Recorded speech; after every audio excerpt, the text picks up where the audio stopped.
Guillaume Vessard, élève des vaches laitières à Miribel-les-Échelles. Il cherche un associé depuis des années pour partager les bons comme les moins bons moments, mais sans succès.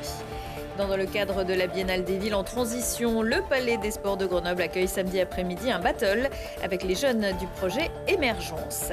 Et puis les musées prennent vie tout le week-end à l'occasion de Musées en Fête et de la Nuit des musées. 2 jours d'animation et de découvertes ludiques dans plus de 50 lieux en Isère.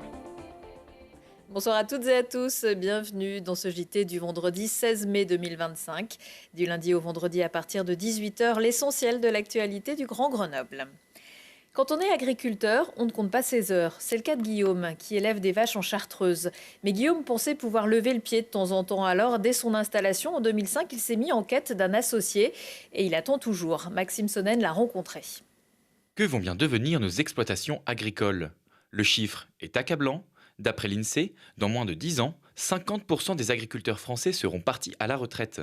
Plus de 200 000 professions à remplacer, mais peu de candidats au portillon.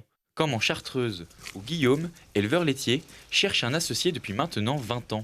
Pourquoi je recherche un associé ? Tout simplement pour ne pas exploiter tout seul. C'est tout simplement ça, pour partager les responsabilités, pour travailler à plusieurs, parce qu'on se sent quand même souvent seul à prendre des décisions, à déceler les problèmes, à les résoudre.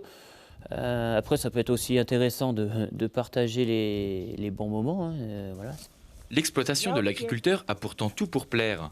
Avec 47 vaches laitières qui se nourrissent à l'herbe sur un terrain de 86 hectares, il produit 320 000 litres de lait en une année. Les finances sont bonnes, la ferme est économiquement stable. Pour Guillaume, le problème vient d'autre part. L'agriculteur a toujours eu moins de temps libre, a toujours moins participé à moins de choses que les autres. Mais en ce moment, ça se creuse. La société est beaucoup sur le temps libre, sur le plaisir, en fait. Et le travail, à mon sens, attention, hein, faut pas que... Mais à mon sens, le travail est moins une valeur qu'avant. Et le métier d'agriculteur, c'est un métier de valeur. Moi, je pense que c'est la principale raison, quoi. C'est que les jeunes, ils n'ont plus envie de s'investir 70 heures par semaine et moi le premier, hein. C'est pour ça que je recherche un associé. L'exploitation est présentée sur plusieurs sites par différents organismes pour tenter d'attirer les associés. Mais en 20 ans, seuls 6 candidats se sont présentés aux portes de la ferme, sans résultat. À mon sens, il faut qu'on ramène l'humain dans les exploitations, que ce soit plus un homme qui travaille, un homme ou une femme, hein, peu importe, que ce soit plus juste un travailleur, mais que ce soit un humain qui a le droit de travailler, qui a le droit de prendre du temps, qui a le droit de profiter de la vie. Voilà, de prendre du temps avec ses enfants ailleurs qu'à la ferme. Pour moi, si l'agriculteur il arrive à redevenir un humain lambda, avoir du temps pour faire autre chose, pour se ressourcer, pour ne pas être fatigué tout le temps, on va transmettre une autre image de nous et on va remotiver les troupes. La retraite est encore loin pour Guillaume, mais il redoute déjà les difficultés à venir. S'il ne trouve pas rapidement d'associé, il compte bien laisser tomber les vaches laitières et passer à autre chose. Et si vous êtes intéressé, vous pouvez contacter Guillaume par le biais de la Chambre d'agriculture de l'Isère. La campagne, c'est aussi à la ville. Les 48 heures de l'agriculture urbaine, c'est ce week-end à Grenoble, en marge de la Biennale des villes en transition. L'événement existe dans une quarantaine de villes en France et aussi en Europe. Au programme chez nous, des visites de fermes urbaines, des ciné-débats, des ateliers, des dégustations, des rencontres, y compris avec le troupeau de moutons de la ville, qui vient d'ailleurs de s'agrandir avec l'arrivée de 6 moutons d'Ouessant. Alimentaire, mon cher Watson. Après avoir participé au Tech and Fest en février, Paul Watson revient à Grenoble pour la Biennale. Le fondateur de l'association Sea Shepherd, accompagné d'une autre militante, discutera transition alimentaire avec un représentant de l'association végétarienne de France. Une table ronde à l'heure du repas, mais sans couvert, de midi à 13h30 au Palais des Sports. Pour animer la Biennale, des spectacles ont été proposés tous les jours et samedi, jour de clôture, vous pourrez aussi découvrir le travail d'Émergence, un programme par les jeunes pour les jeunes qui les invite à co-construire la cité et qui se conclut chaque année par un ou plusieurs spectacles. Alexandre Martinez a assisté aux dernières répétitions de la Battle de danse urbaine. Âgés de 13 à 28 ans, les jeunes du programme Émergence ajustent les derniers détails avant le show de samedi. Un spectacle pluridisciplinaire composé de danse, de poésie et de rap. projet Émergence, c'est des ateliers condensés. Ils travaillent tout au long de l'année. Et ce qui est incroyable, c'est qu'il y a vraiment une unité. Et en termes de niveau, venez voir leur spectacle. J'ai pas trop envie de spoiler, mais on est vraiment dans la qualité professionnelle. Ils sont accompagnés par des professionnels tout au long de l'année. Une façon pour ces jeunes de s'exprimer à travers l'art dans un collectif soudé.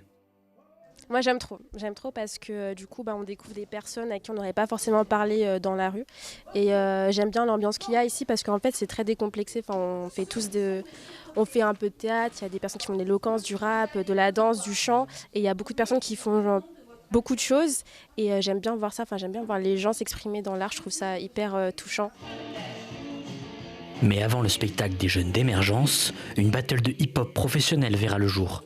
On assistera ce samedi 17 mai à une compétition donc 2 contre 2 et donc on a des invités qui viennent de Genève, de Lyon, de Paris, de Annemasse, d'Agde, de Berlin, de Francfort et j'en passe. Vraiment la crème de la crème en termes de prog et on est super content de ce qu'on a réussi à construire avec l'équipe. C'est la première fois qu'il y aura donc une manifestation de danse hip-hop, Danse Palais, qui est un lieu emblématique de la ville de Grenoble. Unis par l'art, la troupe d'Émergence est fin prête à illuminer la scène du Palais des Sports. La battle, c'est de 14 à 17h, à suivre à partir de 18h45 le spectacle Nos voix, nos histoires, acte 2. Et puis Flavia Coelho et une soirée drag DJ set. Le retour sur Terre, ce sera lundi matin pour le conseil municipal où certains des élus grenoblois se positionnent déjà pour les municipales de mars 2026. Ils n'en sont pas encore là, mais fort des 8% obtenus par Gaël au Franc-Piré en janvier, dans la première circonscription de l'Isère sur la législative partielle. Le parti Equinox, inspiré des travaux de Jean-Marc Jancovici, annonce qu'il rejoint le collectif Grenoble Capitale Citoyenne, mené notamment par Pascal Clouer, Romain Gentil, Magali Pagliard et Manon Laurent. 39 ans après le meurtre de Marie-Thérèse Bonfanti, une reconstitution judiciaire était organisée jeudi à Pontcharrat. Malgré ses aveux en 2022, c'est libre que le meurtrier présumé Yves Chatin a reproduit les faits qui pourraient ne pas lui être reprochés devant la justice en raison de la prescription, un sujet sur lequel doit se pencher la Cour de cassation le 18 juin. Mère de famille de 2 jeunes enfants, Marie-Thérèse Bonfanti, qui livrait des journaux, avait été frappée, étranglée et son corps jeté dans un ravin avant d'être retrouvée sur les indications d'Yves Chatin en 2023. La circulation automobile dans la métropole grenobloise risque de connaître de nouvelles tensions à partir de lundi, du 19 mai au 19 septembre. Le pont d'Oxford, entre la presqu'île scientifique et Saint-Martin-le-Vinoux, sera entièrement coupé, 7 jours sur 7, 24 heures sur 24. Depuis le mois de mars, les interruptions n'étaient que le soir, en semaine, mais il s'agit à présent d'effectuer le gros des travaux qui vont permettre le remplacement des haubans, devenus trop vétustes et menacent de casser. 150 tonnes de câbles à changer quand même.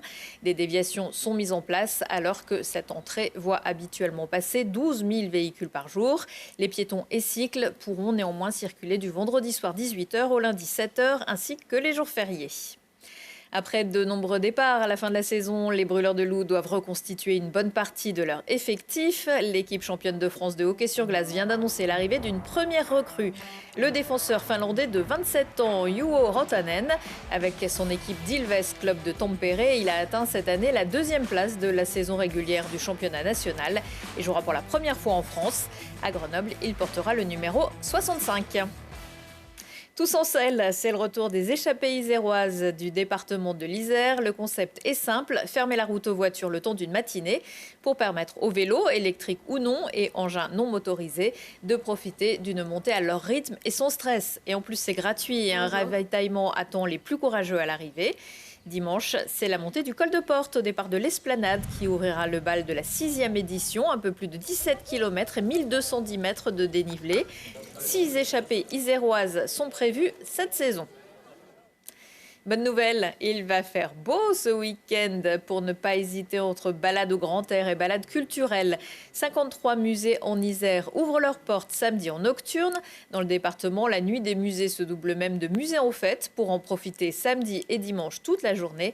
Avec plus de 150 animations, il y a vraiment de quoi faire et pour tous les goûts.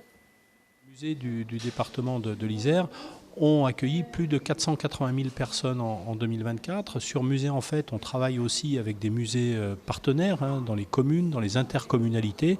Eh bien, tout ceci tout ceci va permettre à un maximum de gens de pouvoir avoir accès à cette culture et des publics les plus éloignés de la culture. La seule chose, c'est qu'on aurait envie de tout conseiller. Mais il y a trois lieux, à mon avis, qui sont particulièrement intéressants. Premièrement, Histobus. C'est assez incroyable de pouvoir découvrir, j'ai envie de dire, 100 ans de bus donc à Grenoble, avec des bus originaux. Et puis bien sûr le musée Champollion avec l'exposition sur les momies, un spectacle fabuleux, voyage de l'alphabet à la bougie. Et puis également, alors là on est plutôt sur une sorte d'escape game, et avec donc le musée Hector Berlioz avec Crime au musée. Sans oublier une observation des papillons au muséum, des châteaux en Capla, au musée de Paladru, des clowns à Visil, ou une plongée dans les trésors de l'association Aconite, rue Joseph Ray à Grenoble, à une époque où les ordinateurs ne tenaient pas encore dans la poche. Double dose, ce sont aussi les fêtes de la Chartreuse qui s'achèvent ce week-end avec des animations dans les musées des communes concernées, mais aussi des visites, une occasion quasi unique de découvrir la nouvelle distillerie, des ateliers et 2 temps forts pour conclure à Voiron, une déambulation festive florale et musicale à 18h30 suivie d'un banquet populaire et d'un spectacle pyrotechnique, voyage au cœur du pouvoir végétal. Et puisque l'on parle de plantes, un concert de reggae samedi soir avec le groupe Jamin Rocket qui se produira au festival Les Raboteries à Hébin. Avant, vous en aurez profité pour visiter l'atelier et après, vous pourrez rester pour suivre le concert du groupe Petite Lucette. Retour de l'actu dans 1 heure et en replay sur télégrenoble.net. La météo du week-end dans quelques instants. On se quitte en musique avec les Ogres de Barbac qui ont posé leur chapiteau sur le parking de l'Aigle à Lançon-Vercors pour vous présenter leur nouveau spectacle Pitocha avec des représentations tout le week-end. Un rendez-vous dans le cadre de Voyage en scène organisé par le Cairn. Belle fin de semaine à toutes et tous.